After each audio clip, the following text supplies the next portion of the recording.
السلام عليكم ورحمة الله وبركاته.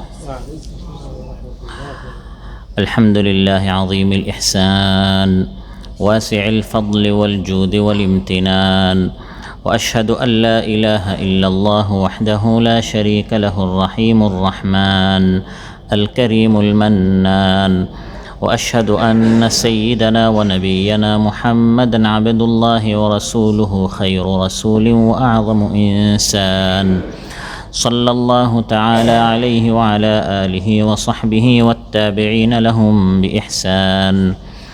أما بعد، فأعوذ بالله من الشيطان الرجيم. بسم الله الرحمن الرحيم. ولكل أمة جعلنا منسكا ليذكروا اسم الله على ما رزقهم من بهيمة الأنعام، فإلهكم إله واحد فله أسلموا وبشر المخبتين الذين إذا ذكر الله وجلت قلوبهم والصابرين على ما أصابهم والمقيم الصلاة ومما رزقناهم ينفقون। আল্লাহ তাআলা ইরশাদ করেন, প্রত্যেক জাতির জন্য আমি ইবাদতের নিয়ম করে দিয়েছি যাতে তারা আল্লাহর নাম স্মরণ করতে পারে, যে সমস্ত জন্তু তিনি রিজেক হিসাবে দিয়েছেন তার উপর। তোমাদের ইলাহ তো এক ইলাহ, অতএব তারই কাছে আত্মসমর্পণ করো আর অনুগতদেরকে সুসংবাদ দাও। যারা বিনয়ী তাদেরকে সুখবর দাও। বিনয়ী কারা? আল্লাহর নামের উল্লেখ যখন তাদের সামনে করা হয় তখন অন্তরাত্মা তাদের কেঁপে ওঠে। যারা তাদের বিপদে আপদে ধৈর্য ধারণ করে, নামাজ কায়েম করে, আর তাদেরকে আমি যে রিজেক দিয়েছি তার থেকে তারা ব্যয় করে। মদিনাতুল মুনওয়ারার এই মসজিদে আয়োজিত আজকের এই পবিত্র মাহফিলে উপস্থিত সম্মানিত প্রাণপ্রিয় আমার মুসল্লি ভাইয়েরা, দিনদার ইমানদার ভাইয়েরা, সূরাতুল হাশ থেকে দুটি আয়াত 34 এবং 35 নম্বর আয়াত তিলাওয়াত করে এর সহজ সরল বাংলা অনুবাদ উপস্থাপন করলাম। এই দুটি আয়াতের আলোকে আল্লাহ সুবহানাহু ওয়া তাআলার বিনয়ী বান্দা যারা আল্লাহর হুকুমের সামনে মাথা নত করে সব ধরনের কুরবানি করার জন্য প্রস্তুত থাকে, তাদের গুণাবলী আল্লাহ তাআলা উল্লেখ করেছেন। তাদের সম্পর্কে যারা আল্লাহর সামনে সব সময় মাথা নত করে থাকে, আল্লাহর সিদ্ধান্তকে মেনে নে আত্মসমর্পণ করে, সেই আল্লাহর বিনয়ী বান্দাদের সম্পর্কে আজ আমরা আলোচনা উপস্থাপন করব ইনশাআল্লাহ। সম্মানিত ভাইয়েরা, আল্লাহ তাআলা ইরশাদ করেন, ওয়ালিকুল্লি উম্মাতিন জাআলনা মানসাকা। এই আয়াতের আগের আয়াতে আল্লাহ তাআলা হজ সম্পর্কে আলোচনা করেছেন, কুরবানি সম্পর্কে আলোচনা করেছেন। তারপর আল্লাহ বলছেন, এই যে হজের বিধান, কুরবানির বিধান, এই ইবাদতগুলো শুধু আমাদের উপর যে আল্লাহ ফরজ করে দিয়েছেন এমন নয়। আল্লাহ বলেন, আগের প্রত্যেক উম্মতের উপর এরকম আল্লাহর কিছু হুকুম আহকাম ছিল, বিধিবিধান ছিল। কিছু অর্থনৈতিক ইবাদত, কিছু শারীরিক ইবাদত, কিছু ত্যাগমূলক ইবাদত, যেমন আমরা খাবার ত্যাগ করি, পানীয় ত্যাগ করি, যেটাকে আমরা সিয়াম বলি, রোজা বলি। তো এই ধরনের বিধিবিধান, ইবাদত, আল্লাহর নৈকট্য লাভের আশায় আল্লাহর হুকুম মানা, কিছু নিয়ম নীতি হুকুম, আল্লাহ বলেন শুধু আল্লাহ এগুলো আমাদের উপর ফরজ করে দিয়েছেন না এমন নয়, বরং নামাজের বিধান, রোজার বিধান, হজের বিধান, যাকাতের বিধান, কুরবানির বিধান, এই ধরনের ইবাদাতগুলো আল্লাহ তাআলা আগের উম্মতিদের উপর আল্লাহ তাআলা এভাবে দিয়েছিলেন। ওয়ালিকুল্লি উম্মাতিন জাআলনা মানসাকা, আল্লাহ তাআলা বলেন আগের উম্মতের উপর আমি এই ধরনের ইবাদতের বিধান দিয়েছিলাম। বিশেষ করে এখানে কুরবানির সম্পর্কে আলোচনা হচ্ছে, যে এভাবে গবাদি পশু জবাই করতে হবে, চতুষ্পদ জন্তু জবাই করতে হবে। তো আল্লাহ তাআলা বলেন এই বিধানগুলো যে আল্লাহ তাআলা দিলেন, ফরজ করলেন, ওয়াজিব করলেন, নির্ধারণ করলেন, এর উদ্দেশ্য কি? লিয়াযকুরু ইসমাল্লাহি আলা মা রাযাকাহুম মিন বাহিমাতিল আনআম। আল্লাহ তাআলা যে তাদেরকে গবাদি পশু রিজেক দিলেন, এগুলো জবাই করার সময় তারা যেন আল্লাহর নাম উচ্চারণ করে। এই পশুটি কার? আল্লাহর। আল্লাহ তাআলা এই রিজেক দিয়েছেন, এবং যে জবাই করছে সেও আল্লাহর সৃষ্টি। আল্লাহ তাআলা চান এই পশু জবাই হওয়ার সময় আল্লাহর নাম উচ্চারিত হোক, জবানে শুধু আল্লাহর মাহাত্ম্য, আল্লাহর বড়ত্ব, আল্লাহর একত্ববাদ ঘোষণা হোক। এই জন্য আল্লাহ তাআলা এই বিধান দিয়েছেন।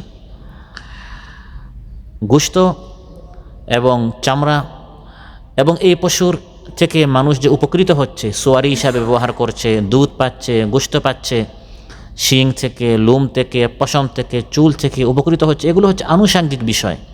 এটা মূল বিষয় না। মূল বিষয় হচ্ছে এই পশু জবাই হওয়ার সময় যেন এটার উপর আল্লাহর নাম উচ্চারিত হয়। শুধু কোরবানি নয়, বরং যত ইবাদত আছে এইসব ইবাদতের উদ্দেশ্য হচ্ছে এর মাধ্যমে আল্লাহর বড়ত্ব বয়ান করা। নামাজ, এর দ্বারা উদ্দেশ্য শুধু 2টি রুকু, 4টি সাজদা এসে আমি দিলাম তারপর চলে গেলাম, এটা উদ্দেশ্য নয়। বরং আল্লাহ তাআলা আমাকে যে হুকুম করেছেন আমি সেই হুকুম মানার জন্য প্রস্তুত হচ্ছি কিনা। যখন আল্লাহ বলেছেন সেই সময় মতো এসে আমার আমিত্ব বলতে যা বুঝায় সব কিছু বিসর্জন করে আমার আল্লাহ যখন আমাকে আহ্বান করেন, ডাকেন, তখন আমি এসে উপস্থিত হই কিনা, এসে আল্লাহর বড়ত্ব মাহাত্ম্য আমি ঘোষণা করি কিনা, সেটা আল্লাহ দেখতে চান। এবং এই নামাজের যে উদ্দেশ্য, নামাজের মাধ্যমে ফাহিশাত, মুনকারাত, যে অশ্লীলতা থেকে আমাকে দূরে থাকতে বলা হচ্ছে, আমি এগুলো থেকে দূরে থাকি কিনা, লিয়াযকুরুসমাল্লাহ, ওই আল্লাহর নাম আমি যেন উচ্চারণ করি এবং আল্লাহর বিধান অনুযায়ী আমি যেন গোটা জীবনযাপন করি, এটি হচ্ছে নামাজের উদ্দেশ্য। ঠিক তেমনিভাবে রোজার উদ্দেশ্যে শুধু ফজর থেকে মাগরিব পর্যন্ত কিছু খাবার ত্যাগ করানো, এটা উদ্দেশ্য নয়, এটি হচ্ছে বাহ্যিক রূপ। মূল উদ্দেশ্য হচ্ছে যে আল্লাহর হুকুমে আমি ফজর থেকে মাগরিব পর্যন্ত খাবার ত্যাগ করলাম, সে আল্লাহর হুকুমে আমি আল্লাহর যত নিষিদ্ধ বিষয় আছে সেগুলো আমি ত্যাগ করি কিনা। এক কথায় এই সকল বিধানগুলো আল্লাহ তাআলা আমাদেরকেও দিয়েছেন, আমাদের আগের উম্মতিদেরকেও আল্লাহ তাআলা দিয়েছেন। উদ্দেশ্য হচ্ছে আল্লাহ যখন যা বলেন সেটি মানার জন্য বান্দা প্রস্তুত হই কিনা, বান্দা সদা আল্লাহর গোলাম হয়ে থাকতে রাজি হই কিনা, প্রস্তুত হয় কিনা, এটি আল্লাহ তাআলা পরীক্ষা করতে চান। অতএব এই সকল বিধান দিয়ে আল্লাহ তাআলা দেখতে চান আল্লাহ তাআলাকে একক মাবুদ হিসাবে আমরা মানি কিনা, আল্লাহ তাআলাকে একমাত্র আইনদাতা হিসাবে, বিধানদাতা হিসাবে আমরা মানি কিনা, এটা আল্লাহ তাআলা পরীক্ষা করতে চান। কখনো আল্লাহ তাআলা নামাজ পড়তে হুকুম করেন, কখনো আল্লাহ তাআলা নামাজ পড়তে নিষেধ করেন। যেমন দিনে 3টি সময় আছে, তখন নামাজ পড়া কি নিষেধ। সূর্য যখন উদিত হয়, সূর্য যখন মাথার উপর থাকে, আর সূর্য যখন অস্ত যায়, 3 সময় নামাজ পড়া নিষেধ। আল্লাহ তাআলা দেখতে চান যে আমি আসলে নামাজ পড়ি, উদ্দেশ্য নামাজ পড়া না আল্লাহর হুকুম মানা। যদি উদ্দেশ্য শুধু নামাজই থাকে তাহলে আমি নামাজ পড়ে চলে যাব, তারপর আল্লাহর বিধান আমি মানব না। আর যদি উদ্দেশ্য আল্লাহর হুকুম মানা হয়ে থাকে তাহলে যখন আল্লাহ নামাজ পড়তে বলবেন তখন নামাজ পড়ব, যখন আল্লাহ নামাজ পড়তে নিষেধ করবেন তখন আমি এই নামাজ পড়া থেকে দূরে থাকব। রোজা দ্বারা উদ্দেশ্য শুধু এই রোজা রাখাটা উদ্দেশ্য না, এটি হচ্ছে একটি মাধ্যম। মূল উদ্দেশ্য হচ্ছে আমি যেন আল্লাহর বিধান, আল্লাহর হুকুমটা মানি। অতএব 30 দিন বা 29 দিন রোজা রাখার পরপরই এরপরে যেদিন আসছে ঈদের দিন আল্লাহ তাআলা রোজা রাখতে নিষেধ করেছেন, যদি রোজার নামে ইবাদত হয়ে থাকে তাহলে ওই ঈদের দিনও আমি রোজা রেখে আল্লাহর ইবাদত করতাম, কিন্তু রোজার নামে ইবাদত নয়। মূল ইবাদত হচ্ছে যখন আল্লাহর যে আইন, যে বিধান সেটা মানা। অতএব রমজানের পরের দিন, ঈদের দিন রোজা না রেখে আল্লাহর ইবাদত করতে হবে। সন্তান হত্যা করা মহাপাপ, আমাদের জন্য সন্তান হত্যা করা মহাপাপ হলেও ইব্রাহিম আলাইহিস সালামকে স্বপ্নের মাধ্যমে আল্লাহ তাআলা দেখিয়েছেন যে তিনি তার সন্তানকে জবাই করছেন। অতএব আমাদের জন্য যেটা নিষিদ্ধ ইব্রাহিম আলাইহিস সালামের জন্য সেটা ফরজ হয়ে গেল। আইনদাতা, বিধানদাতা একমাত্র আল্লাহ তাআলা আমার জন্য এক জিনিস ফরজ করে একই জিনিস আরেকজনের জন্য হারাম করে দিতে পারেন। আমার জন্য এক জিনিস সুন্নত করে আরেকজনের জন্য এটা ওয়াজিব করে দিতে পারেন। আমাদের জন্য শনিবারে মাছ মারা, মাছ শিকার করা, তাতে কোনো সমস্যা নেই, গুনাহের কোনো কারণ নেই। কিন্তু যে আল্লাহ তাআলা এই মাছ শিকার করা, মাছ ভক্ষণ করা শনিবারে আমাদের জন্য হালাল করে দিলেন, সেই আল্লাহ তাআলা বনী ইসরাঈলের এক দলের জন্য মৎস্য শিকার করা বা ভক্ষণ করা শনিবারে নিষেধ করে দিয়েছিলেন। অতএব ওয়ালিকুল্লি উম্মাতিন জাআলনা মানসাকা, এই যে এক এক উম্মতের জন্য আল্লাহ তাআলা এক এক বিধান জারি করলেন, এর দ্বারা মূল উদ্দেশ্য হচ্ছে এই জিনিস প্রমাণিত করা যে বিধানদাতা একমাত্র কে আল্লাহ। মূল উদ্দেশ্য এই 5 ওয়াক্ত নামাজ এবং এই রোজা, এগুলোর নাম আসলে এগুলোর নামে ইবাদত নয়, বরং এগুলো হচ্ছে ইবাদতের কিছু বহিঃপ্রকাশ, কিছু আনুষ্ঠানিকতা। মূল হচ্ছে আইনদাতা, বিধানদাতা আল্লাহ তাআলা, এটা মানা। যখন আল্লাহর পক্ষ থেকে যে বিধান আসে, নামাজ পড়তে বলা হলে নামাজ পড়ব, নামাজ থেকে বিরত থাকতে হলে আমি নামাজ থেকে বিরত থাকব। আমাদেরকে বলা হচ্ছে কাবা ঘরের দিকে সাজদা করা, কাবা ঘরের দিকে নামাজ পড়া, আমাদের কিবলা কাবা ঘরের দিকে হয়ে নামাজ পড়াটা হচ্ছে আমাদের জন্য ইবাদত। কিন্তু ফিরিস্তাদের জন্য সাজদা করতে বলা হয়েছিল কাবা ঘরের দিকে নয়, বরং আমার আপনার আদিপিতা আদম আলাইহিস সালামের দিকে। আমরা যদি কোনো মানুষকে কিবলা বানিয়ে তার দিকে নামাজ পড়ি, এটা আমাদের জন্য নিষিদ্ধ। যেটা আমাদের জন্য নিষিদ্ধ, এটা ফিরিস্তাদের জন্য ফরজ করে দিলেন আইনদাতা, বিধানদাতা আল্লাহ তাআলা। وَإِذْ قُلْنَا لِلْمَلَائِكَةِ اسْجُدُوا لِآدَمَ فَسَجَدُوا إِلَّا إِبْلِيسَ أَبَى وَاسْتَكْبَرَ وَكَانَ مِنَ الْكَافِرِينَ। অতএব আল্লাহ তাআলা বলেন ওয়ালিকুল্লি উম্মাতিন জাআলনা মানসাকা, প্রত্যেক উম্মতকে আমি এরকম অনেক বিধান দিয়েছি। শাখা প্রশাখামূলক বিধানগুলো আলাদা আলাদা হতে পারে। এক এক উম্মতের নামাজের ধরন একরকম, সময় একরকম, ওয়াক্ত একরকম, পদ্ধতি একরকম, রোজার বিধান একরকম, হজের বিধান একরকম। বিধানগুলো আলাদা হতে পারে কিন্তু বিধানদাতা আলাদা নন। এক উম্মত ইবাদত করেছে আল্লাহর, আরেক উম্মত ইবাদত করুক অমুক মূর্তির বা অমুক ব্যক্তির, এটা বলতে কোনো নবী আসেন নাই। বরং সকল নবীদের দাওয়াত একটাই ছিল, লা ইলাহা ইল্লাল্লাহ।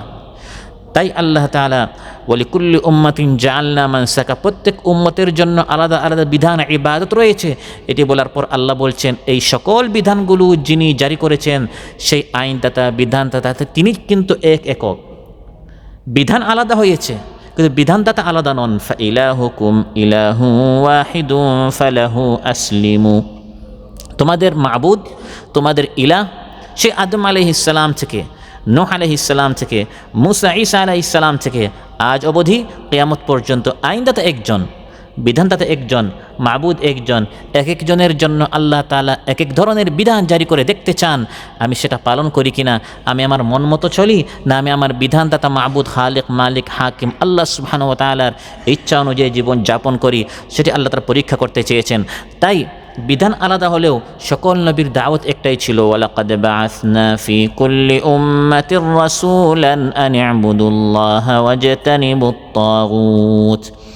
প্রত্যেক উম্মতের নিকট আল্লাহ তাআলা নবী পাঠিয়েছেন, সবার একটাই দাওয়াত ছিল আল্লাহর ইবাদত করো, তাগুতকে বর্জন করো, মিথ্যা বর্জন করো।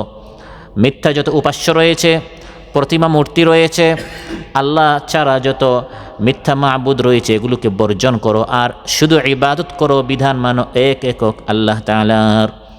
ফাইলাহুকুম ইলাহু ওয়াহিদ, অতএব তোমাদের ইলাহ মাবুদ একমাত্র আল্লাহ তাআলা। সেই আল্লাহ তাআলা যখন তোমাদেরকে যেভাবে ইবাদত করতে বলেন সেরকম ইবাদত করার জন্য মাথা নত করে এসে উপস্থিত হয়ে যাও। ফালাহু আসলিমু, আল্লাহ বলেন শুধু আল্লাহর সামনে আত্মসমর্পণ করো। আল্লাহ এবং তার রাসূল সাল্লাল্লাহু আলাইহি ওয়াসাল্লাম পক্ষ থেকে যখন কোনো বিধান আসে আপত্তি করা যাবে না। কেন? যুক্তিটা কি? এই সুতরাং অতএব দেখা যাক, চিন্তা করি এটা যুগোপযোগী কিনা, এটা বিজ্ঞানসম্মত কিনা। এগুলো হচ্ছে শয়তানের কথা। এগুলো কার কথা? قال أنا خير منه خلقتني من نار وخلقته من طين। ইবলিস শয়তান বলল আমি আদমের সামনে সাজদা করব কেন? এটা যৌক্তিক নয়। যুক্তি বলে সে আমার সামনে সাজদা করবে কারণ আমাকে সৃষ্টি করেছেন অগ্নি হতে, তাকে সৃষ্টি করেছেন মাটি হতে, অতএব সুতরাং সে আমার সামনে সাজদা করবে, আমি তার সামনে সাজদা করব না। নাউযুবিল্লাহ। সে আল্লাহকে আইনদাতা হিসাবে, বিধানদাতা হিসাবে মানতে পারে নাই, সে তার যুক্তি বুদ্ধি দিয়ে চলার চেষ্টা করেছে। আর ফিরিস্তারা ফাসাজাদু, তারা সঙ্গে সঙ্গে সাজদা করে ফেললো। এটা যৌক্তিক কিনা? আমরা যুগ যুগ ধরে এই পৃথিবী আবাদ করেছি, আমরা ফিরিস্তারা কত বেশি জানি, কত ইবাদত করেছি। নুসাব্বিহু বিহামদিকা ওয়া নুকদ্দিসু লাক, আমরা তো তাসবিহ করলাম, ইবাদত করলাম। যখন আল্লাহ বলেন সাজদা করতে, সবাই সাজদা করে ফেললো। ইমানদারের অবস্থা এরকম, ফালাহু আসলিমু, সে আল্লাহর সামনে মাথা নত করে ফেলে। এক একজনকে আল্লাহ তাআলা এক এক রকম নামাজ পড়তে বলতে পারেন, এক একজনের রোজা এক এক রকম হতে পারে, এক একজনের হজ কুরবানি এক রকম হতে পারে, এক একজনেরকে আল্লাহ তাআলা এক এক রকম বলতে পারেন। যাকে আল্লাহ তাআলা যেরকম তার ইবাদত করতে বলবেন সে আল্লাহর ইবাদত সেরকম করার জন্য প্রস্তুত থাকবে, পাল্টা কোনো অভিযোগ করবে না, প্রশ্ন করবে না।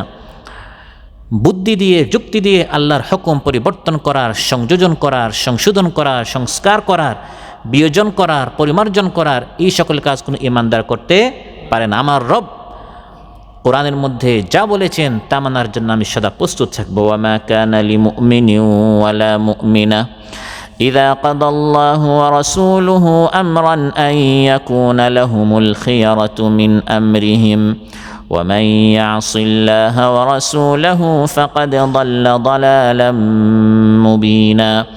আল্লাহ তাআলা ইরশাদ করেন, কোনো ঈমানদার নরনারীর জন্য এটি জায়েজ নয়।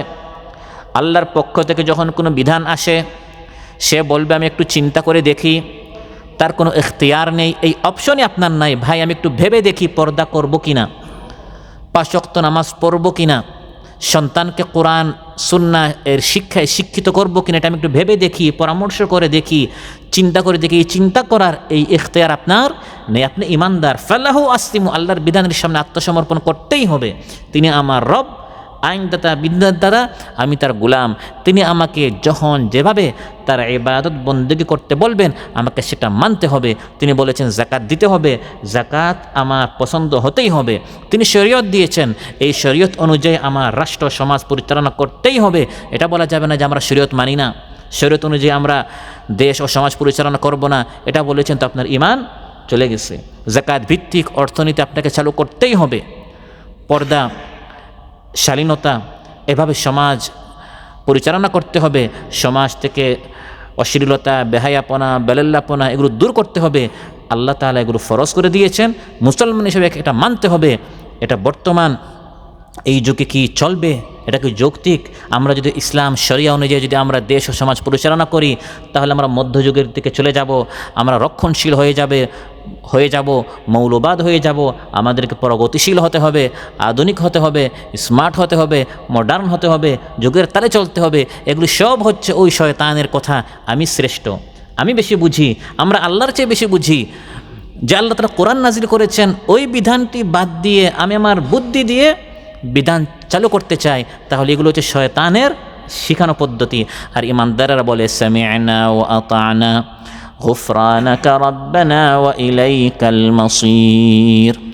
বিধান কার পক্ষ থেকে? আল্লাহর পক্ষ থেকে বিধান এসেছে। আমি আর এখানে চিন্তার, আমার আকল এখানে প্রবেশ করানোর কোনো সুযোগ নেই। আমাকে বলতে হবে সামি'না ওয়া আতা'না, শুনলাম আর মানলাম। তাই আল্লাহ তাআলা বলেন এক এক উম্মতকে আমি এক এক ধরনের বিধান দিয়েছি। কুরবানির বিধান ভিন্ন, হজের বিধান ভিন্ন, নামাজের বিধান ভিন্ন, কিন্তু আল্লাহ তাআলা তিনি অভিন্ন।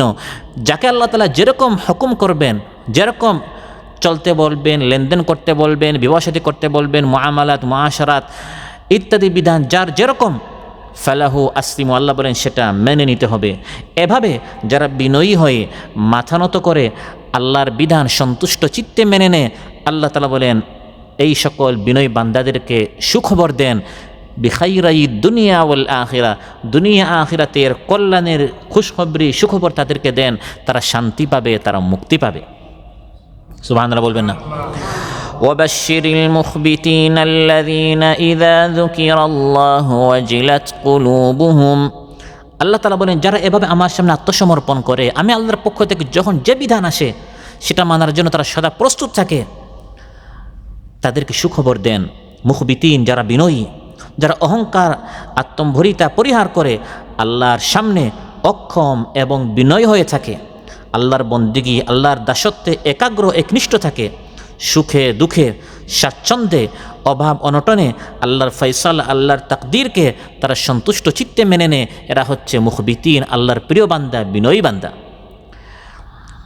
সাহাবায়ে কেরামদেরকে প্রথম পর্যায়ে তাদের মদ পান করতে নিষেধ করা হয় নাই। সাহাবীদের ঘরে ঘরে তখন মদ ছিল।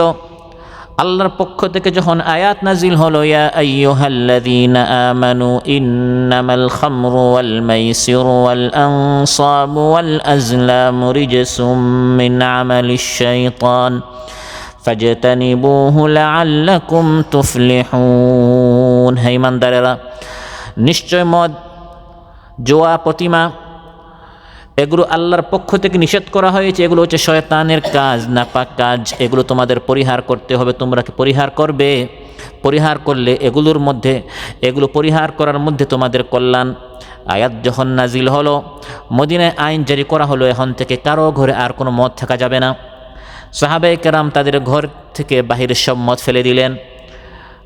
মদিনায় মদের বন্যা হয়ে গেল। এই মদগুলো অনেক দামি ছিল সেই যুগে, মদের অনেক নাম ছিল। মদের নামে তারা কবিতা রচনা করত, সাহিত্য তাদের ছিল, এত দামিক জিনিস তাদের ছিল। তারা এটা বলে নাই একটা বোতলটা শেষ হোক, ঘরে যে মদগুলো আছে এগুলো আগে কি হোক, শেষ হোক।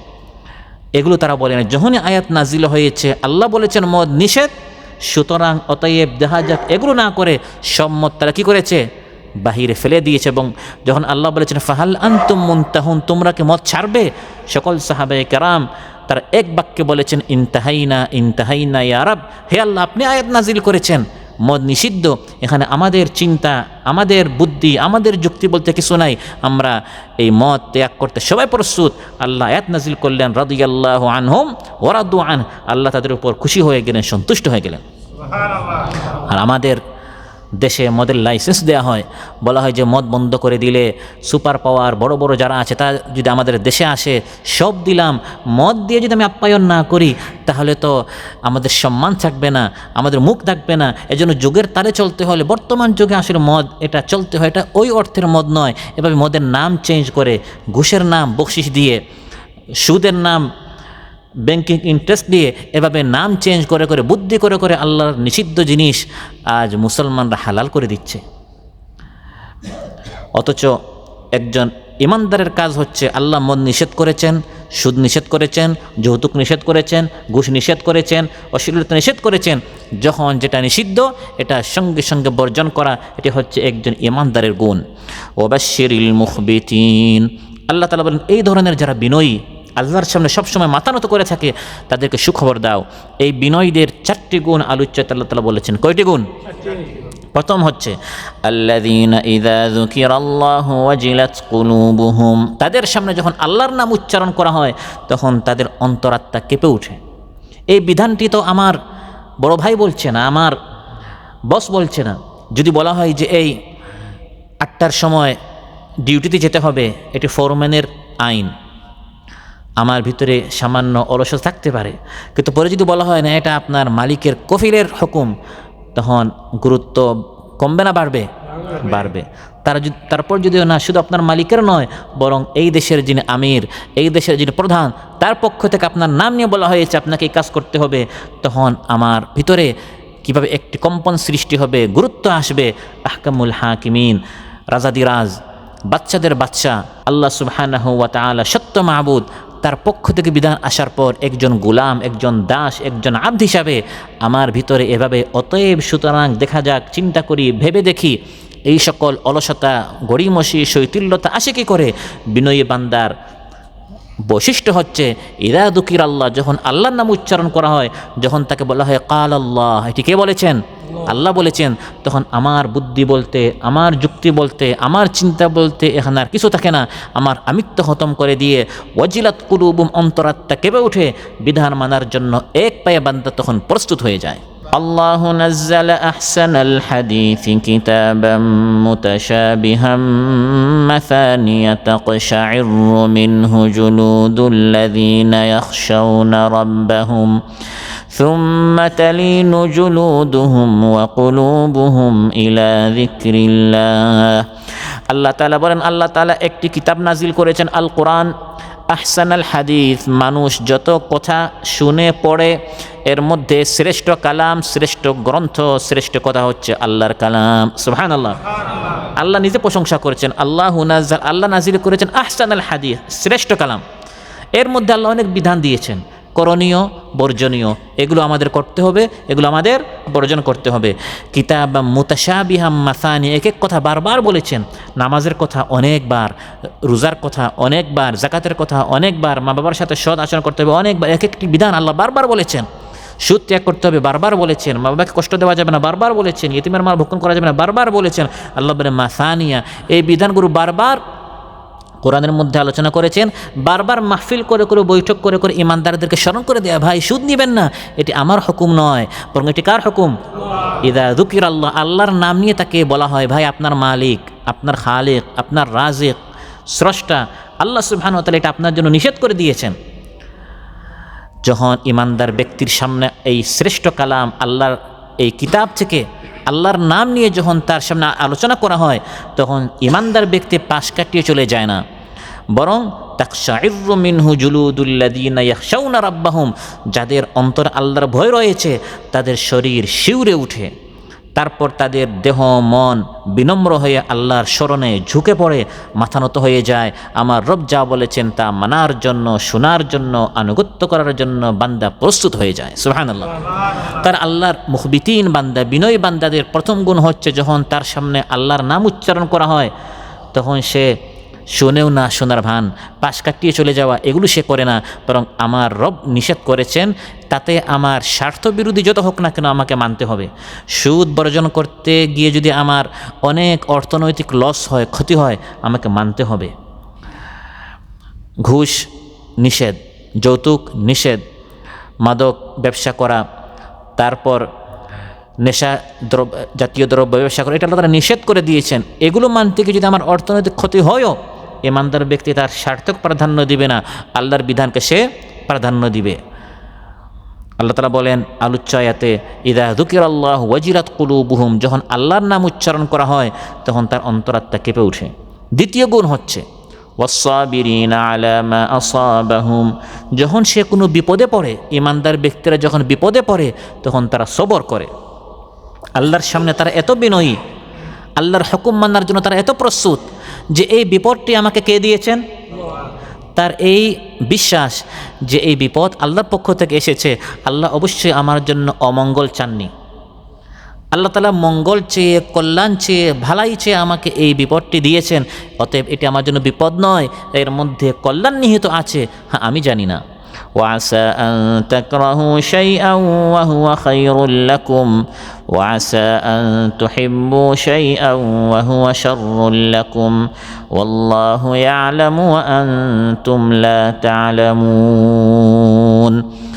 আল্লাহ তাআলা ইরশাদ করেন, অনেক কিছু তোমরা পছন্দ করো অথচ তাতে তোমাদের কল্যাণ রয়েছে, আবার অনেক কিছু তোমরা পছন্দ করো অথচ তাতে তোমাদের জন্য অকল্যাণ রয়েছে, আল্লাহ জানেন তোমরা জানো না। আপনি ভাবছেন এই চাকরিটা পেলেই আমার জন্য কত কল্যাণ হতো, ভাগ্য খুলে যেত, কিন্তু আল্লাহ জানেন 10 বছর পর আপনার এটা আফসোসের কারণ হবে, অনুশোচনার কারণ হবে। এই জন্য এই কাজ, এই চাকরি থেকে আল্লাহ তাআলা আপনাকে দূরে রেখেছেন, আপনি আজ আফসোস করেছেন এটা আমার হাতছাড়া হলো কেন, অথচ আল্লাহ বলেন আল্লাহ জানেন, আপনি জানেন না। এরকম অনেক কিছু আল্লাহ তাআলা আমাদের থেকে সরিয়ে রাখেন, এতে আমাদের কল্যাণ আছে। আর যখন বান্দা বিপদে পড়ে, বাহ্যিকভাবে একটা বিপদ, আপনি চাকরি হারা হয়েছেন, ব্যবসা আপনার ধস নেমেছে, আপনার সন্তান হচ্ছে না, আল্লাহ জানেন আপনার সন্তান হলে সন্তানটা কুসন্তান হবে, বা সন্তানটা এত অসুস্থ হবে আপনার জন্য বিপদের কারণ হবে, এজন্য আল্লাহ আপনাকে নিঃসন্তান রাখছেন, কারণ কুসন্তানের চেয়ে নিঃসন্তান ভালো। এভাবে ইমানদার ব্যক্তির গুণ হচ্ছে সে আল্লাহর পক্ষ থেকে যত বিধান আসে, নামাজ হোক, রোজা হোক, কুরবানি হোক, সবসময় এত প্রস্তুত থাকে যে আল্লাহর পক্ষ থেকে যখন বিপদের সিদ্ধান্ত আসে তাতেও সে খুশি থাকে, সে আপত্তি করে না।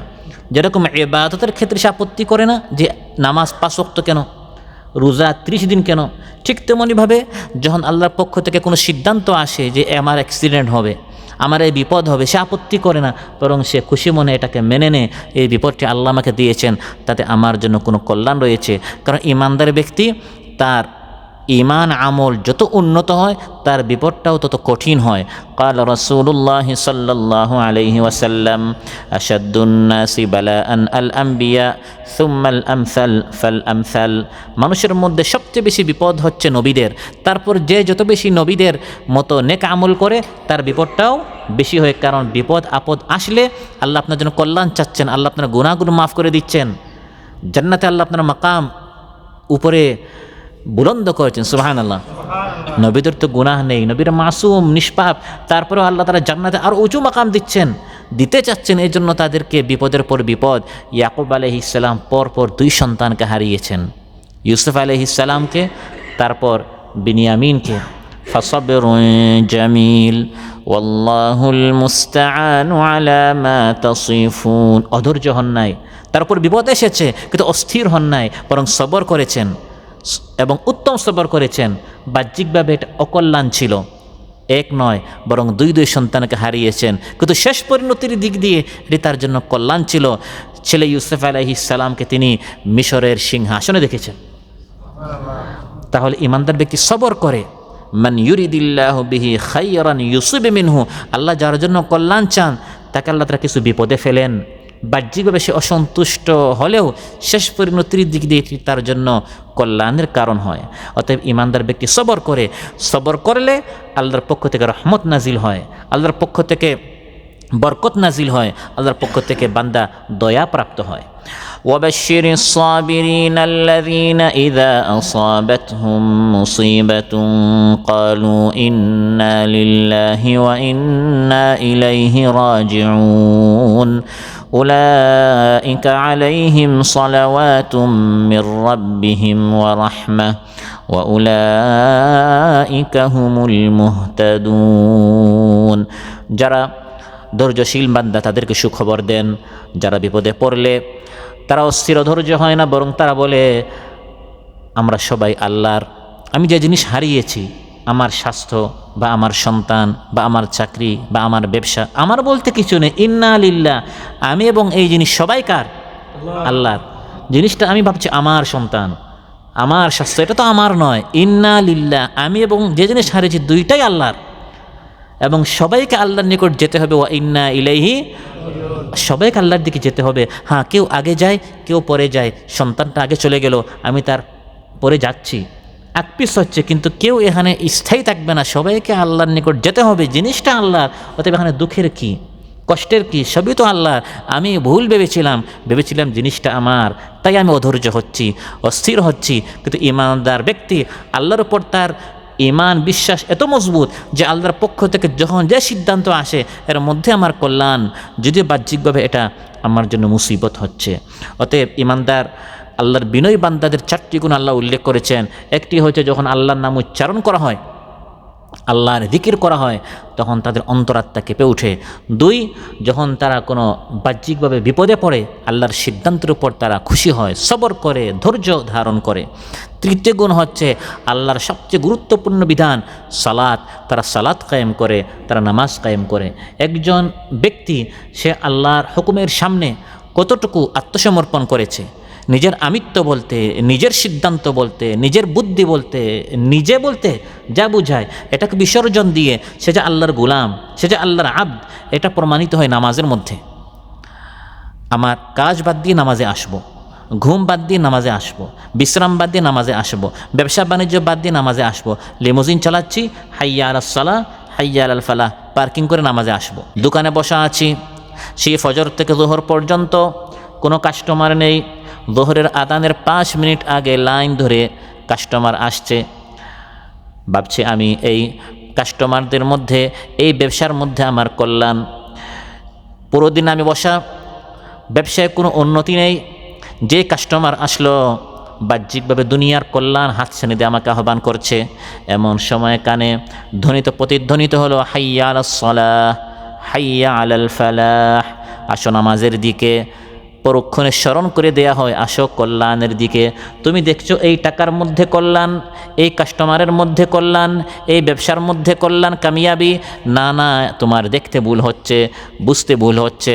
আল্লাহ তাআলা যিনি সঠিক জিনিস জানেন, তিনি বলে দিচ্ছেন এই দোকান বন্ধ করে যদি তুমি নামাজে আসো, বাহ্যিকভাবে তুমি দেখছো কাস্টমার ফিরে চলে যাবে, তুমি লোকসানে পড়বে, তোমার ক্ষতি হবে, কিন্তু তাতে তোমার ক্ষতি হবে না, নামাজে আসার কারণে তোমার ভাগ্য খুলে যাবে। লিমুজিন চালাচ্ছেন, পার্কিং করেন, ব্যবসা করছেন, বন্ধ করেন, নামাজে আসেন, যান, নামাজের পর আবার কাজ শুরু করেন, ব্যবসা শুরু করেন, আল্লাহ তাআলা বারাকাহ দিবেন, রহমত নাজিল করবেন। এতে করে আপনি প্রমাণিত করলেন আমার রব যখনই আমাকে যে কাজের জন্য ডাকবেন, ওই সময় দুনিয়া আমাকে যত বেশি লোভনীয় হয়ে আমার সামনে অফার আসুক না কেন, হাত ছানিতে আহ্বান করুক না কেন, আমি দুনিয়াকে লাথি মেরে আমার রবের সামনে হাজির হওয়ার জন্য আমি প্রস্তুত, এটা আপনি প্রমাণিত করলেন। সম্মানিত ভাইরা, তাই বান্দা যখন নামাজে আসে তার আমিত্ব বলতে কিছু থাকে না। বান্দা যখন নামাজে দাঁড়ায়, হাত দুটি যখন সে বেঁধে আল্লাহর সামনে দণ্ডায়মান হয় আসামির মতো, সে যত বড় রাজা হোক না কেন বা প্রজা হোক না কেন, ধনী হোক না কেন, গরিব হোক না কেন, যেই হোক না কেন, সে আল্লাহর সামনে নিজেকে আসামি বলে সে ঘোষণা করলো। তারপর বান্দা যখন রুকুয়ে যায় তখন সে আল্লাহর সামনে মাথা নত করলো, নিজেকে গোলাম হিসাবে, দাস হিসাবে আল্লাহর সামনে প্রমাণিত করলো। তারপর বান্দা যখন সাজদায় চলে যায় তখন নিজের আমিত্ব বলতে, নিজের শ্রেষ্ঠত্ব বলতে, অহংকারী বলতে, দাম্ভিকতা বলতে কিছু বাকি থাকে না। বান্দা আল্লাহ রাব্বুল আলামিনের সামনে সাজদা করে মাথা জমিনে রেখে এটা প্রমাণিত করে, হে আল্লাহ, আপনি আমার মালিক, আপনি আমার রব, আপনি আমার আইনদাতা, আপনি আমার বিধানদাতা, আপনি আমার মাবুদ। যখন আপনি আমাকে যা হুকুম করবেন, যা করতে বলবেন, আমি সেটা করার জন্য প্রস্তুত আছি। তাই বান্দা সাজদায় নিচে যায় আর বলে সুবহান রাব্বিয়াল আ'লা। আ'লা মানে উপরে, আমি নিচে গিয়েছি, আমার রব উপরে। আল্লাহু আকবার, আল্লাহ বড়, আমি ছোট। আমি বলতে কিছু নেই, আল্লাহ অনেক বড়, সবচেয়ে বড়, আল্লাহ সবচেয়ে উঁচু, আল্লাহ সবচেয়ে বড়। তিনি আমাকে যখন যা বলবেন তা আমি মানতে প্রস্তুত। তাই বান্দা যত বেশি নামাজি হবে তত বেশি সে আল্লাহর হুকুম মানার জন্য যে প্রস্তুত। ফালাহু আসলিমু, সে যে আল্লাহর সামনে আত্মসমর্পণ করেছে, এটা সে প্রমাণিত করেছে। আল্লাহ তাআলা চাইলে সকাল সকাল আপনি যখন ঘুম থেকে উঠেন তখন 17 রাকাত একসাথে নামাজ পড়ার বিধান দিতে পারতেন। মোট ফরজ নামাজ কয় রাকাত? একদিনে 17 রাকাত। আল্লাহ তাআলা বলতে পারতেন, বান্দা ঘুম থেকে উঠে 17 রাকাত নামাজ পড়ে তারপরে চলে যাও, তোমার ছুটি। কিন্তু তা না করে আল্লাহ তাআলা ইচ্ছা করে, ইন্নাস সালাতা কানাত আলাল মুমিনিনা কিতাবাম মাওকুতা। নামাজ একটা ফরজ, আর ওয়াক্ত মতো নামাজ পড়া হচ্ছে আরেক ফরজ। আল্লাহ দেখতে চান যে আপনি কতটুকু আল্লাহর সামনে নিজেকে গোলাম হিসাবে, আল্লাহর বিধান মানার জন্য আপনি কতটুকু প্রস্তুত, আপনি নিজেকে দাস হিসাবে কতটুকু আপনি প্রমাণিত করতে পেরেছেন। রাতে আপনি আরামে ঘুমাচ্ছেন, হঠাৎ আওয়াজ আসলো হাইয়া আলাস সালাহ, হাইয়া আলাল ফালাহ। সাথে আপনাকে আরও বেশি স্মরণ করে দেওয়া হচ্ছে আসসালাতু খায়রুম মিনান নাওম, ঘুম থেকে উঠুন, এই ঘুম থেকে নামাজ উত্তম। তারপর আপনি কাজ করতে গেলেন, একসাথে 17 রাকাত পড়া যাবে না, শুধু 2 রাকাত পড়েন, সাথে আরও 2 রাকাত সুন্নত। কাজ করতে গেলেন, পুরা কাজের মধ্যে যখন আপনি ব্যস্ত, এমন সময় যোহরের আযান আসলো, ধ্বনি আসলো, হাইয়া আলাস সালাহ, হাইয়া আলাল ফালাহ। কাজ ত্যাগ করে, বাহ্যিকভাবে কাজ ছেড়ে দিলে আমার লস হবে না, এই কাজটা ত্যাগ করে নামাজে আসেন কিনা পরীক্ষা নেওয়া হচ্ছে। কাজ করে আসলেন 3টার সময়, বিছানা আপনাকে ডাকছে, আরে ভাই ঘুমান, আরাম করেন, বিশ্রাম করেন, পুরো দিন অনেক কষ্ট করেছেন। আবার ডাক এসেছে হাইয়া আলাস সালাহ, হাইয়া আলাল ফালাহ, নামাজ পড়েন কিনা পরীক্ষা। তারপর 5টা 6টার সময় গোসল করবেন, ফ্রেশ হবেন, আবার ডাক আসলো হাইয়া আলাস সালাহ, হাইয়া আলাল ফালাহ। রাত্রে খাবার খেতে যাবেন, ঘুমাতে যাবেন, আবার আওয়াজ আসলো হাইয়া আলাস সালাহ, হাইয়া আলাল ফালাহ। আলোচ্যাতে আল্লাহ তাআলা বলেন ওয়াল মুকিমিস সালাহ, আপনি নামাজ কায়েম করেন কিনা, প্রত্যেক নামাজ সময় মতো পড়েন কিনা, কখনো ঘুম ত্যাগ করে, কখনো কাজ ত্যাগ করে, কখনো নিজের ব্যক্তিগত কাজ বাদ দিয়ে, কখনো দেশে কথা বলা বাদ দিয়ে, এরকম নিজের প্রিয় অনেক কাজ বাদ দিয়ে যখন আল্লাহর পক্ষ থেকে ডাক আসে বিধান মানার জন্য বান্দা প্রস্তুত হয় কিনা, এই জন্য আল্লাহ তাআলা 17 রাকাত একসাথে ফরজ না করে আলাদা আলাদাভাবে আল্লাহ তাআলা ফরজ করে দিয়েছেন।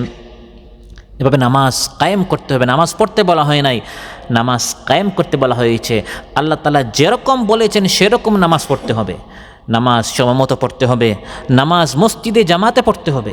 আজ অনেক মুসলমান আছে 2-3 ওয়াক্ত একসাথে পড়ে ফেলে, একে একে পড়ে ফেলে, এগুলো মন মতো পড়া, এগুলো আল্লাহ যেরকম চাচ্ছেন এরকম নামাজ হচ্ছে না।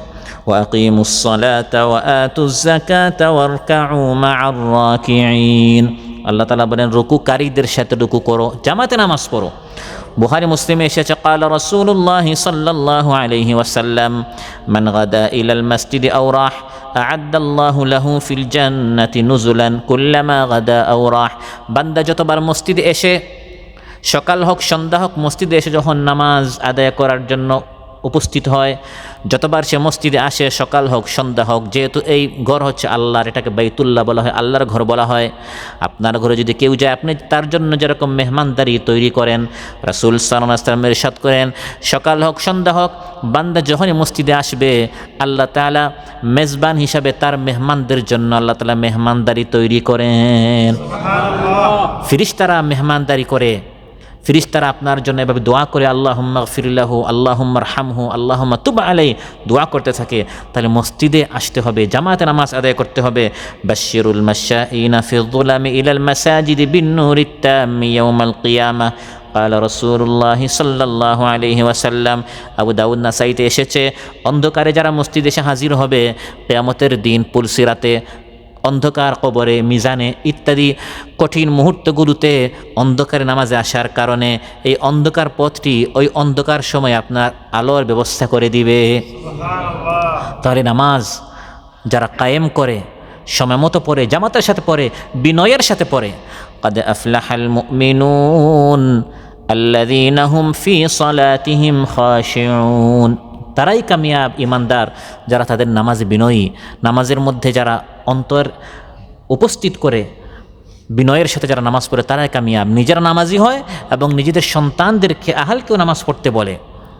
ফজরের সময় আস্তে করে নামাজে যায়, লাইটও জ্বালায় না, যে আমার সন্তান এখনও ছোটো বাচ্চা, মাত্র 20 বছর বয়স, মাত্র 22 বছর বয়স, লেখাপড়া ক্ষতি হবে যদি ফজরের সময় নামাজে উঠায়। এরকম কিছু মুসলমান আছে না নাই? ছোটো বাচ্চা, বয়স কত?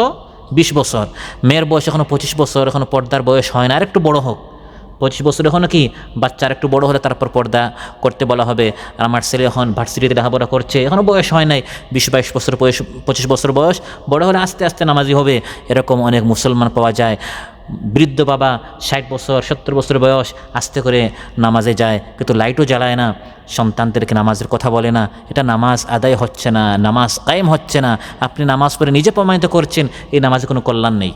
আপনাকে প্রমাণিত করতে হবে এই নামাজের মধ্যে আমারও কল্যাণ, আমার সন্তানদেরও কল্যাণ। সবাইকে উঠাতে হবে, ইয়া বুনাইয়া আকিমিস সালাহ। লোকমান হাকিম বলেছেন, হে আমার সন্তান নামাজ কায়েম করো, আমিও নামাজি, তোমাকেও নামাজ আদায় করতে হবে। ওয়ামুর আহলাকা বিস-সালাহ, তোমার আহলকে নামাজের হুকুম করো। মুরু আওলাদাকুম বিস-সালাতি লি7 ওয়াদরিবুহুম আলাইহা লি10, সন্তানদেরকে নামাজের কথা বলো, 7 বছর থেকে নির্দেশ করো, আর 10 বছর যদি নামাজ না পড়ে প্রহার করো। ক্বালা রাসূলুল্লাহ সাল্লাল্লাহু আলাইহি ওয়াসাল্লাম। সর্বশেষ যে গুণ বলা হয়েছে আল্লাহর বিনয়ী বান্দাদের, প্রথম হচ্ছে আল্লাহর কথা বলা হলে, স্মরণ হলে তাদের অন্তর কেঁপে উঠে। 2 বলা হয়েছে যে বিপদ আপদে তারা সবর করে। 3 নম্বর বলা হয়েছে তারা নামাজ কায়েম করে। 4র্থ হচ্ছে তারা আল্লাহর পথে খরচ করে, এই বান্দারা আল্লাহর হুকুমের সামনে সবসময় আত্মসমর্পণ করে। আল্লাহ যখন যা বলে তারা প্রস্তুত। কিভাবে? তাদের বিশ্বাস এই মালটি আমার নয়, এই সম্পদটি আমার নয়, এই সম্পদ আমাকে কে দিয়েছেন? ওয়া মিম্মা রাযাকনাহুম ইউনফিকুন, আমি তাদেরকে যে রিজিক দিয়েছি তাতে তারা খরচ করে। এটি হচ্ছে মাইন্ড সেটআপের বিষয়, এটি হচ্ছে বিশ্বাসের বিষয়। আমার মাইন্ডে যদি এটা সেট হয়ে থাকে এই মালটি আমার, তাহলে আল্লাহর প্রতি দিতে আমার কষ্ট হবে। আর যদি আমার মাইন্ডে আমি এটা সেট আপ করে থাকি যে এই মালটি তো আমার নয়, আমার চেয়ে কত শিক্ষিত, কত প্রশিক্ষণপ্রাপ্ত, কত বিচক্ষণ, কত চতুর, কত চালাক, আরবি জানে, হিন্দি জানে, বাংলা জানে, ইংলিশ জানে, কাতারে ঘুরছে কিন্তু তার কাজ পাচ্ছে না, কাজ করে টাকা পাচ্ছে না, এরকম আছে, এরকম কাতারে আছে না নাই? আছে। অতএব শুধু যোগ্যতা দিয়ে যদি টাকা উপার্জন করা যায় তাহলে সে আমার থেকে আর বেশি ইনকাম করতো। খানদানিভাবে তারা ব্যবসায়ী ছিল, এরকম অনেক ব্যবসায়ী কাতারে, বাবাও ব্যবসায়ী, দাদাও ব্যবসায়ী ছিল, কিন্তু এখন তার ব্যবসায় ধস নেমেছে। আমি 1-2 বছর আগে কাতারে আসলাম, ব্যবসা সম্পর্কে আমার কোনো অভিজ্ঞতা নেই, কিন্তু যেখানে হাত দিয়ে আমার বরকত হয়। তাহলে এই ব্যবসার এই রিজক আমাকে কে দিচ্ছেন? আল্লাহ দিচ্ছেন। কাতারে আসলাম, অনেক আশা ছিল যদি আমার একটা লাইসেন্সের ব্যবস্থা হয়। 5 ওয়াক্ত নামাজ নয়, আমি 10 ওয়াক্ত নামাজ পড়তাম, তাহাজ্জুদ পড়তাম, আওয়াবিন, চাষ, কত নামাজ আমি পড়তাম, আল্লাহর নিকট দোয়া করতাম। মসজিদের ইমামকে আমি কত ডিস্টার্ব করতাম যে একটু দোয়া করেন, আমি লিমুজিনের জন্য চেষ্টা করছি, ট্যাক্সির জন্য চেষ্টা করছি, একটা লাইসেন্স যদি হয় তাহলে আমি এভাবে সবসময় আল্লাহর ইবাদত করব, আমি সবসময় এভাবে নেককার হয়ে থাকবো। আর যখনই আল্লাহ তাআলা লাইসেন্সের ব্যবস্থা, কাজের ব্যবস্থা, চাকরির ব্যবস্থা করে দেন, যখন আমার কাজ শুরু হয় তখন আর নামাজের ডাক যখন দেয় আমাকে আর খুঁজে পাওয়া যায় না। আল্লাহর প্রতি খরচ করতে যখন বলা হয়, বলে আরে ভাই আমি এত টাকা খরচ করে এই প্রবাসে এসেছি, মাথার গাম পায়ে ফেলে সেই ফজরের সময় বের হয়ে সকাল ভোর 5টার সময় রাত পর্যন্ত আমি কাজ করছি, এগুলো আল্লাহর প্রতি দেওয়ার জন্য নাকি? নাউযুবিল্লাহ। এই নমক হারাম তার অতীত ভুলে যায়, যে আল্লাহ দিয়েছেন সে আল্লাহর কথা ভুলে যায়। তার আগে কাতারে এসে অন্যান্য দেশের লাইসেন্স আছে, এরকম লোক আছে, তারা কাতার লাইসেন্স পাচ্ছে না। আর আপনি কোনো দিন ড্রাইভিংয়ে বসেন নাই, আল্লাহ আপনাকে দিয়ে দিলেন, কিন্তু এখন আল্লাহর পথে খরচ করতে ভুলে যায়, কারণ সে ভেবেছে এগুলো আমার। সে ভুলে যায় যে আল্লাহ তাআলা দিয়ে ধন চায় মন, কেড়ে নিতে কতক্ষণ। আল্লাহ এখন আপনাকে দিয়েছেন, দেখতে চান আপনার মনটা। আল্লাহ আপনার টাকা চান, আল্লাহ আপনার মনটা চান। আল্লাহ যে বলেছেন আল্লাহর পথে খরচ করো, আল্লাহর আপনার টাকার কোনো প্রয়োজন, আল্লাহ মনটা দেখতে চান যে আপনি দিতে প্রস্তুত কিনা। যেরকম ইব্রাহিম আলাইহিস সালামের সন্তান ইসমাইলকে আল্লাহ চান নাই। ইসমাইল যদি জবাই হয় আল্লাহ তাতে লাভ কী হবে? আল্লাহ দেখতে চেয়েছেন ইব্রাহিম আলাইহিস সালাম ইসমাইল আলাইহিস সালামকে জবাই করার জন্য প্রস্তুত হন কিনা। প্রস্তুত হয়েছেন, তিনি পরীক্ষা পাশ করলেন, ইসমাইলকে বাঁচিয়ে জান্নাত থেকে আল্লাহ তাআলা দুম্বা এনে কুরবানির বিধান আল্লাহ তাআলা জারি করে দিলেন। তো আল্লাহ তাআলা লা ইয়ানালাল্লাহু লুহুমুহা ওয়ালা দিমাউহা, কুরবানির গোশত রক্ত আমরা আল্লাহ প্রতি যে খরচ করে এই টাকাগুলো আল্লাহর নিকট পৌঁছে না। আল্লাহ আমাদের মনটা দেখতে চান। ইয়ানালুহু তাকওয়া মিনকুম, আমার ভিতরে কতটুকু আল্লাহর মহব্বত আছে, মানসিকভাবে আমি এরকম প্রস্তুত আছি কিনা যে এই পুরা মাল আল্লাহ দিয়েছেন, আল্লাহর পথে আমি পুরাটা দিতে প্রস্তুত, এই প্রস্তুতিটা আমার অন্তরে আসছে কিনা, এটা আল্লাহ তাআলা দেখতে চান। যেরকম আবু বকর রাদিয়াল্লাহু আনহু যখন ইসলামের দাওয়াত শুরু হয় তিনি মক্কার সবচেয়ে ধনাঢ্য ব্যক্তিদের একজন ছিলেন, আর শেষের দিকে এসে ইসলামের পথে দিতে দিতে তিনি একবার গরিব হয়ে গেলেন। বাহ্যিকভাবে গরিব, কিন্তু তার জীবনে আল্লাহ এত বরকত দিলেন, শান্তি দিলেন, আরাম দিলেন যে আরামটি অন্যান্যরা তাদের জীবনে খুঁজে পায় না। অঢেল সম্পদের মালিক, দালান কোঠার মালিক, কিন্তু ঘরে সবসময় স্বামী স্ত্রীর ঝগড়া থাকে, কুসন্তান হয়েছে, সন্তান বাবার কথা শোনে না, কারণ অহংকারী করে নিজের সম্পদ নিজেরটা মনে করেছে, আল্লাহর প্রতি খরচ করে না, হারাম ইনকাম করে। এই জন্য তার জীবনটা আল্লাহ তাআলা এমনভাবে জাহান্নামের আগুনের মতো করে দিয়েছেন, অতিষ্ঠ করে দিয়েছেন। এখন তার টাকা বাড়ছে কিন্তু সে বরকত পাচ্ছে না, রহমত পাচ্ছে না। অতএব ইমানদারদের সর্বশেষ গুণ হচ্ছে ওয়া মিম্মা রাযাকনাহুম ইউনফিকুন, আমি তাদেরকে যে রিজিক দিয়েছি তা হতে তারা খরচ করে। তার বিশ্বাস হচ্ছে এই পুরা সম্পদটা আল্লাহর। পুরা সম্পদটা কার? আল্লাহ যখন তার পথে আমাকে খরচ করতে বলবেন আমি প্রস্তুত থাকবো। ফালাহু আসলিমু, আমি আল্লাহর বিধানের সামনে প্রস্তুত থাকবো। আমি আপনাকে 1000 রিয়াল দিলাম দেশে যাওয়ার আগে আমানত হিসাবে, দেশ থেকে ফিরে এসে আমি আপনার নিকট চাইলাম ভাই আমানতটা ফিরে দেন। আমি যে 5 মাস বা 6 মাস দেশে ছিলাম, এই 1000 রিয়ালটা যদি আপনি বারবার খুলেন, বক্সটা খুলেন আর দেখেন, মালের সাথে যদি আপনার মহব্বত হয়ে যায় এবং মনে করেন এটা আপনার, তারপর যখন আমি আপনার নিকট দাবি করবো ভাই টাকাটা ফেরত দেন, আপনার যদি কষ্ট হয়, এটা তো আপনার সমস্যা। আপনাকে কে বলেছে এটা মনে করার যে এটা আপনার? আল্লাহ মাল দিয়েছেন, আমি বারবার মনে করি এটা আমার মাল, আমার মাল, আমার মাল। এজন্য যখন আল্লাহর পক্ষ থেকে দাবি করা হয় আল্লাহর মালটা আল্লাহকে দাও, তখন আমাদের কষ্ট হয়। আমার এই বিশ্বাস হতে হবে মালটা তো আমারই না, মালটা আল্লাহর। আল্লাহ আমার নিকট সাময়িক আমানত রেখেছেন। ইন্নাল্লাহা আশতারা মিনাল মুমিনিনা আনফুসাহুম ওয়া আমওয়ালাহুম বিআন্না লাহুমুল জান্নাহ। এই মালটা আমার নয়, মালটা আল্লাহর। আমার নিকট আল্লাহ আমানত রেখেছেন, যখন আল্লাহর পক্ষ থেকে ডিমান্ড আসবে, দাবি আসবে, আমি যখন এই মালটা আল্লাহর নিকট আবার ফিরিয়ে দিয়ে দিব, আল্লাহ বলেন আমার মালটা আমাকে ফিরিয়ে দিলেও পুরস্কার হিসাবে অতিরিক্ত আমি তোমাকে জান্নাত দিব। নিশ্চয় ইমানদারদের কাছ থেকে জান ও মালের বিনিময়ে আল্লাহ তাআলা জান্নাত ক্রয় করে নিয়েছেন। সুবহানাল্লাহ। সম্মানিত ভাইরা, আজকের আলোচনা থেকে যেটা আমরা জানলাম বুঝলাম, সেটি হচ্ছে ইমানদার হচ্ছে তারা আল্লাহর পক্ষ থেকে যখন যে বিধান আসে, বিনয় বান্দা হচ্ছে তারা আল্লাহর পক্ষ থেকে যখন যে হুকুম আসে, এর ধরন ভিন্ন হতে পারে, বিধান ভিন্ন হতে পারে, কিন্তু যখন যে বিধান আসে তা মানার জন্য ইমানদার ব্যক্তি প্রস্তুত থাকে। আল্লাহর প্রতি খরচের মতো অর্থনৈতিক ইবাদত হতে পারে, নামাজের মতো শারীরিক ইবাদত হতে পারে, বিপদ আপদের মতো বিভিন্ন ধরনের আল্লাহ তাআলার আমার ভাগ্যে অনেক সিদ্ধান্ত আল্লাহ তাআলা নিতে পারেন। যখন আল্লাহর পক্ষ থেকে যে সিদ্ধান্ত আসে, ইমানদার ব্যক্তি বলে সামি'না ওয়া আতা'না, শুনলাম এবং মানলাম। আল্লাহর সিদ্ধান্তের উপর সে কোনো অভিযোগ করে না, আপত্তি করে না। তখন একজন বান্দা সে খাঁটি ইমানদার, প্রকৃত ইমানদার হতে পারবে। আল্লাহ সুবহানাহু ওয়া তাআলা আমাদের সবাইকে বলার চেয়ে শোনার চেয়ে বেশি আমল করার তৌফিক দান করুন। আমরা সবাই যেন আজকে যে আলোচনা শুনলাম এরকম বিনয়ী বান্দা হতে পারি, আল্লাহর খাঁটি বান্দা হতে পারি। আল্লাহর পক্ষ থেকে যখন যে হুকুম আসে সে হুকুম মানার জন্য যেন আমরা সদা প্রস্তুত থাকতে পারি, এই মন মানসিকতা আল্লাহ তাআলা আমাদের ভিতরে সৃষ্টি করুন। আমাদের মধ্যে যারা অসুস্থ আছেন আল্লাহ তাআলা সুস্থ করে দেন, যার যে পেরেশানি আছে আল্লাহ তাআলা পেরেশানি মুক্ত করুন। যারা ঋণগ্রস্ত আছেন আল্লাহ তাআলা ঋণ পরিশোধ করার তৌফিক দান করুন। নিঃসন্তান ভাইদেরকে আল্লাহ তাআলা নেক সন্তান দান করুন। যাদের সন্তান, স্ত্রী, ফ্যামিলির পরিবারের কেউ অসুস্থ রয়েছে আল্লাহ তাআলা সকল অসুস্থদেরকে শিফায়ে আজিলা দান করুন। আমাদের আহার পরিবারের মধ্যে যারা মৃত মাইয়িত রয়েছেন আল্লাহ তাআলা তাদের কবরকে জান্নাতের আলো দ্বারা মুনাওয়ার করুন, জান্নাতের বিছানা জারি করুন, তাদের কবরগুলোকে আল্লাহ তাআলা জান্নাতের বাগান বানিয়ে দিন। আসসালামু আলাইকুম ওয়া রাহমাতুল্লাহি ওয়া বারাকাতুহু। সুবহানাকাল্লাহুম্মা বিহামদিকা আশহাদু আল্লা ইলাহা ইল্লা আনতা আস্তাগফিরুকা ওয়া আতুবু ইলাইক।